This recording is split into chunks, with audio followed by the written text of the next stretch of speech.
Вчерашните сцени на турканици и бројни граѓани кои седеа на скалите пред МВР, чекајки да им бидат издадени нови или обновени биометриски документи со новото име Република Северна Македонија, денеска ги нема.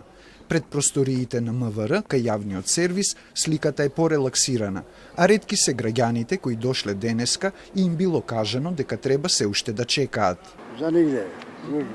Вие дојдовте за пасош, за лична карта, За лична карта. чекате подолго? Па чекаме скоро 3 сата. Чекате и уште не завршивте или? Уште чекаме. Што ви рекоа? Рекоа чекајте, и гужај. Дали има турканици? Нема.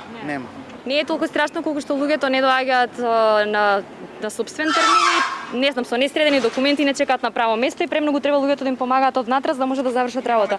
Иначе не е толку. Не е страшно, денес е сосем окей. Почекаме 2 сата. Може би, ама влегом и завршиме работа. За лична карта или за За промена на адреса. Вадев лична карта, не беше долго чекањето.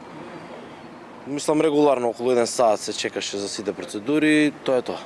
Кога се пријавивте? Пред подолго време или денови? Денеска се пријавив, денеска се завршив.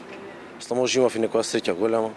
Но останува проблематично закажувањето термин за лична карта или пасош по електронски пат. При внесувањето на податоците, системот возвраќа дека не постои слободен термин, а не се достапни ни службите за примање на повиците на граѓаните по телефон.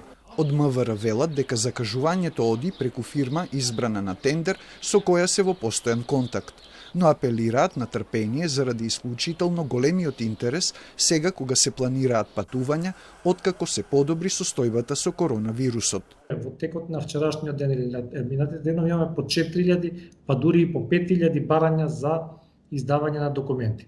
Затоа апелирам до граѓаните, значи за малку трпение да почекаат и кога ќе се јави операторот да можат да го закажат терминот за сликање за личен документ. За да излезат во пресред на граѓаните, од МВР велат дека е продолжено работното време и работењето за викенд и дека има доволно пасоши за издавање и за следниот период.